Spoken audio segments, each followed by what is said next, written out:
Welcome to the Flux, where we hear stories from people who've asked what-if questions to better understand the world and talk about how data can help tell stories that impact decisions and create an intentional impact on the future. This is your host, John Cordier, CEO at Epistemix. In a world where the flux capacitor from Back to the Future does not yet exist, people have to make difficult decisions without always knowing how the future will play out. Our guests are people who've taken risks, made decisions when uncertainty was high, and who have assisted decision makers by using data and models. We hope you can turn lessons from our podcast into foresight so you or your organization can make better decisions and create an intentional impact for others. Hey there, welcome to the next episode of The Flux. We're here with Paul Amoruso. Paul, thanks for jumping on. Thank you for having me. Yeah, so we're here in Santa Fe at the Complex Social Systems Society Conference. Talking all things agent-based modeling, systems dynamics modeling, complex social science. What got you into the field in the first place? Well, it's a funny kind of long story, so I guess we have time now since it's a podcast, so I'll get into it. We definitely have time, yeah. All right, so, I needed to take some additional courses for my PhD program, and in my department I had taken majority of the machine learning classes that I needed, that it was applying to what I was studying, and the other courses didn't really fall in line with what I wanted to learn and weren't really up my alley. So I had asked my advisor, do you have any recommendations? What other courses are there? He said, well, go ahead and look in the industrial engineering department and see what courses they have available. And in doing that, I had found a professor, and their last name was Gerbe. And I had told my advisor, and I said, hey, this is a human-computer interaction course taught by this person named Gerbe. And he's like, I was on his committee, and when he was doing his dissertation, he's a great guy, go ahead and take that class. And I'm like, okay, this is pretty cool. And this was before ABMs, before I knew about it. It was just human-computer interaction. And so I took that class, and I'm like, it's not a guy, it's a lady. It's not who my professor seemed. He mixed up the gender or something. So quarter into the semester, I went to clarify with the professor. I was like, my advisor was saying that it didn't make sense. He kept on calling you a he.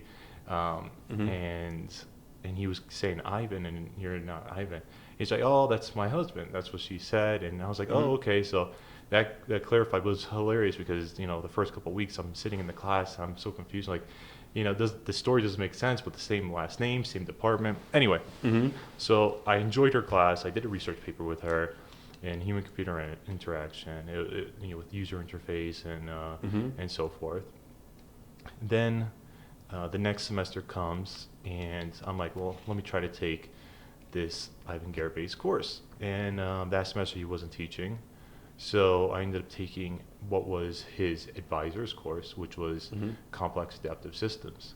So that's when I started learning about NetLogo, modeling behaviors and having this behavior space and agents in the environment and so forth. And I'm starting to get familiarized with the process. But still, I was kind of abstracted from agent-based modeling, computational social society, and science, and so forth. But I enjoyed it, and I did a research project based on that class as well. But I wouldn't say agent-based modeling. It was just a project utilizing cellular automata and so forth. Anyway, and then the next semester, I'm finally taking my last PhD class, and I had the opportunity to take advanced agent-based modeling.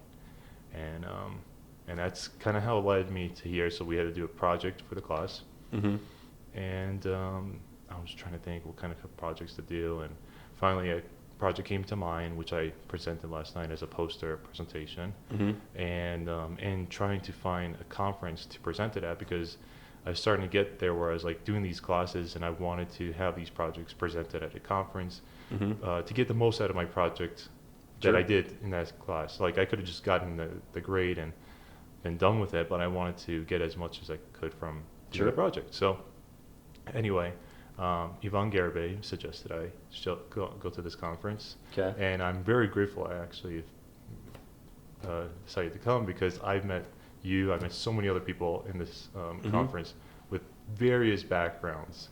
anthropology, geography, computer science, economics. All over the place. Yeah, I mean, I can't believe every other conference I've been to, usually, you get a little bit of variation, but they're This is the melting pot. Yes, it's a melting pot. Yeah. And the conversations are amazing. You learn so much.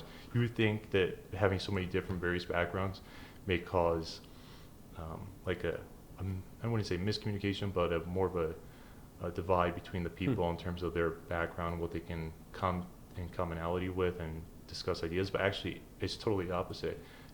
I feel like it's like idea generation over here. It's the constant. Whenever I talk to someone, I'm getting new ideas and so forth. Let's go into that a little bit. So, in a lot of fields, even within the field, like it's challenging for people to have conversations with one another, specifically when you're talking about more like advanced topics. Correct.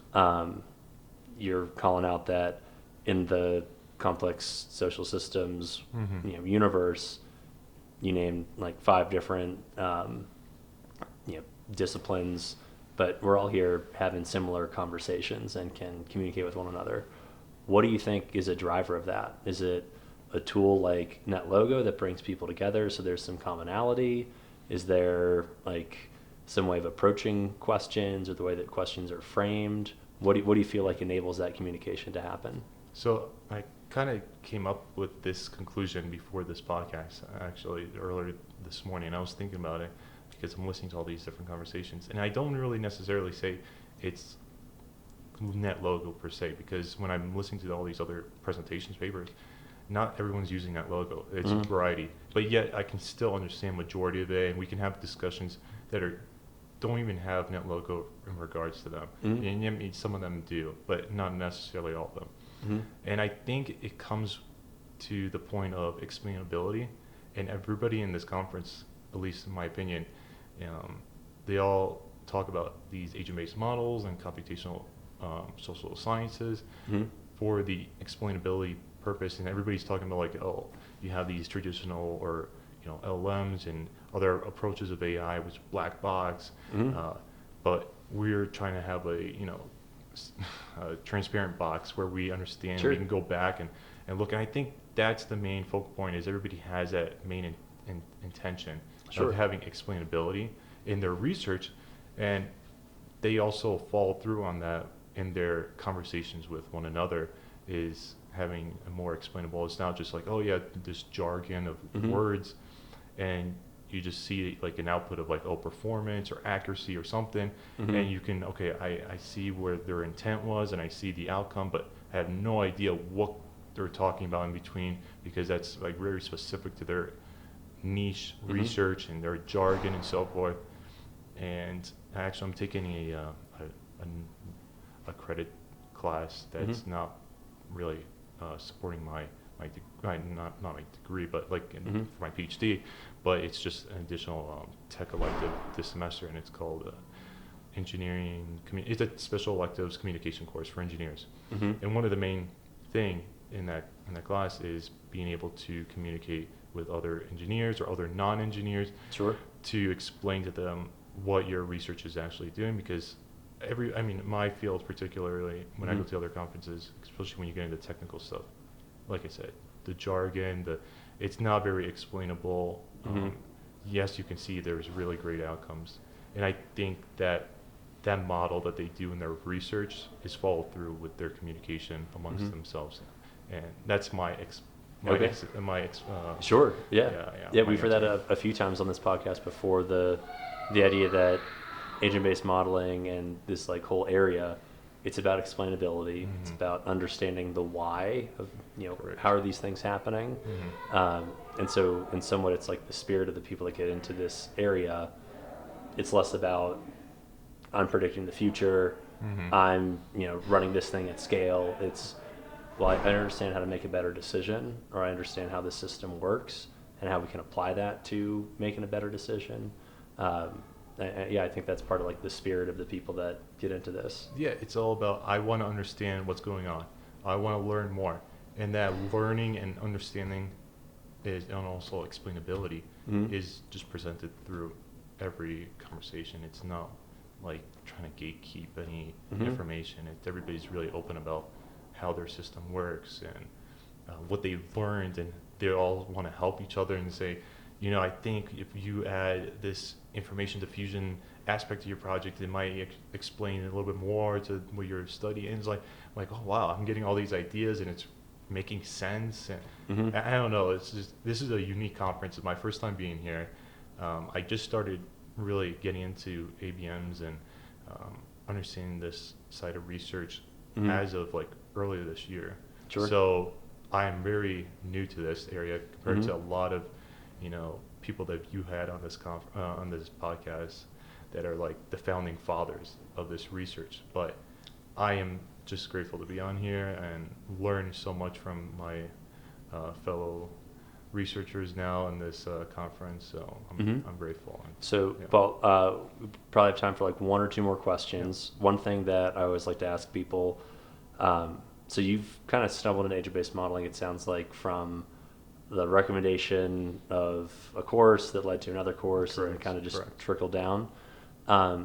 If somebody wanted to be like intentional about getting into agent-based modeling, where do you think they should go? And then the reverse of that question is, for the field of agent-based modeling to become more accessible to people, what could people at this conference and other places in the agent-based modeling world be doing to attract more people to get into this field of science? All right, so I'm going to give my recommendation is the same recommendation when I give to students when they ask about like learning programming languages and so forth. And I'm going to give the same example. I might be wrong, but I'm going to just say it anyway, is usually what I would recommend is, there's two approaches. Number one, you can just be interested in the topic and you just try to watch podcasts like these or go to YouTube videos or look at other online documentation and gain a somewhat of foundation. Then after that, you don't necessarily have to do that in order, but I would recommend maybe getting a little bit of foundation, just doing some basic understanding of what it is, some examples. Then look at some more examples and look at what examples really connect to what you want to do, or like what you want to learn. So for instance, if you're wanting to develop a specific application for yourself, for your own purpose, this was like in computer science terms, right? Let's say you want to do something like converting Fahrenheit to Celsius or something like that, right? You learn something similar to it, maybe converting dollar to yen or euros or something, right? An example program. You copy that kind of model and you start just hands-on learning. You do an application that you want to see, and then now you have a little bit of experience on how to do it yourself. Now it could be a super simple thing that everybody, you don't really need that application, but you're doing it for your own self because you want to have something you developed yourself and you want to learn the process. Then you kind of start building on top of that to build some more complex applications. And in regards to ABM, I would suggest the same thing, a little bit of foundation, look at what ABM applications there have been, what we've learned from them, and so forth. And then say, okay, I'm curious about this particular topic or this phenomenon that I see going on.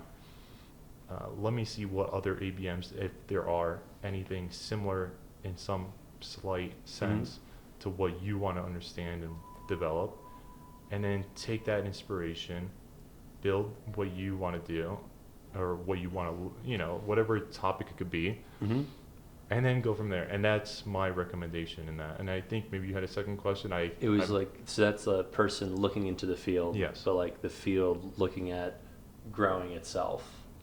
And then I think if you really want the field to grow itself, support that foundational part of it, which is provide that material to learners that want to jump into the field. And be also open to people that reach out, obviously. So that's a little bit more of the human side, just having the researchers that are common, that are doing it to be more open, which the majority of them, I believe, are really open to supporting new students and so forth. But I think if you want to kind of directly, indirectly support without just one particular person, I would suggest provide documentation online, provide really explainable YouTube videos, because honestly, when you teach others, you actually help improve your own knowledge. Absolutely. So why not take advantage of that? And even if you're just recording this post on YouTube for no one to watch, at least you're helping improving yourself with presenting that material. And then maybe somebody might stumble upon it, learn something from it, and then build from there. So cool. Yeah. So got one final question for you. So this podcast is called The Flux, Yes. Named after the flux capacitor from the movie Back to the Future. So we like to ask our guests if you could rewind something that's played out in history and go back and say, oh, well, I was actually able to simulate this out into the future, and we should definitely take a right turn rather than a left turn. This could be a economic policy, health policy, social policy, something that happened at a business, product that you like, and they mess something up. What would be, your what the flux moment that you could rewind the clock, go back to? What would that be? Oh, I think I'm going to answer this just because it's very relevant in my mind right now, and I just had a discussion last week in regards to this. And also because I'm kind of biased because I am also, a lot of my applications are for education. So one of the main things and this conversation keeps on popping up. I just talked to someone yesterday too about it, or 2 nights ago, in regards to it, and it has to do with kind of information diffusion too, and people learning. Traditional lecturing, where one person stands up in the middle of the class, doesn't make much. I mean, it makes sense for the instructor side, but when you measure the students' learning, like what they actually understand or comprehend from that, is very significantly lower than if you were to have active learning approaches where students are participating actively and having that information exchange among themselves and the instructor. Sure. So if there was some way of going back in time and, I mean, there's explainable data that doesn't necessarily need like an ABM to provide, but ABMs are sometimes often special in the fact that they provide a visual to someone that you're trying to convince too, because it's explainable and it's a visual, something a human can see somewhat and get an idea. So anyway, I would say something to do with improving the traditional education system by going back in time and saying, hey, look at the information that's diffusing and exchanging among active learning in a classroom versus just one person lecturing to a bunch of people. And I think that could be easily modeled, and I'm sure there has been models on that. I haven't really looked into it, but I'm sure there is. And if not, it's easy for someone to do that. And yeah, I think that would be my what the flux, because if you really think about it, it makes sense. And there's studies that have been shown that it's actually statistically and research proven. Sure. Now it's just time to make the change. Exactly. So cool. Anyway, that was my answer. Hopefully it's sufficient. But, more than sufficient. Okay. Yeah. Paul, thanks very much for jumping on the podcast. Thank you for having me again. Thank you.